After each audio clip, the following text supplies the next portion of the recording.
Hello friends. Every day, the dog sat by an empty hospital bed, and at first no one in the hospital understood why. The bed had been empty since the day he arrived, but the dog had been coming back to it for hours. Only later did the nurse finally reveal the shocking reason for the dog's behavior. Anna, the nurse, rushed into an empty room with tears in her eyes. She held the phone to her ear, and the person on the other end of the line waited impatiently to see if she had found the dog. Of course, the dog was in an empty room, and when Anna saw him, she finally reassured the caller that everything was fine. She could come over now and they'd figure it out. Anna sat next to the dog and gently stroked him. But why was the dog sitting by an empty hospital bed every day? Why did Anna react so emotionally, and what was the dog doing in the hospital anyway? Dogs are not usually welcome in hospitals, and this hospital in North Dakota is no exception. But one day the situation changed, and they had to break the rules for the sake of one special fluffy gentleman. The reason for his presence had to be substantial for the hospital administration to allow it.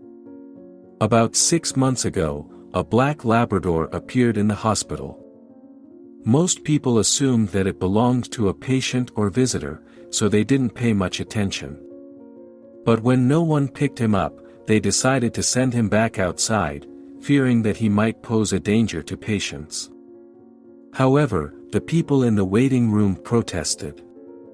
After much persuasion, the hospital director agreed to keep the dog, calling her Joy for the happiness she brought. Joy became a beloved resident, but there was one oddity: every day he disappeared for a short time. No one could figure out where he went until one day a boy followed him.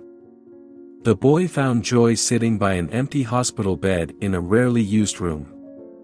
The staff was confused. Why did Joy keep coming back to this room? Anna, the nurse, decided to investigate. She collected samples from the bed and the bathroom handrails, suspecting that Joy had picked up a certain scent. The lab results showed the truth. The DNA matched that of an 88-year-old man named Artemi, who had died in hospital a month earlier. Joy was his dog. Daughter Artemia explained that after Joy's father was hospitalized, they could not take care of her. Joy followed Artemi's scent to the hospital and stayed, grieving by his empty bed.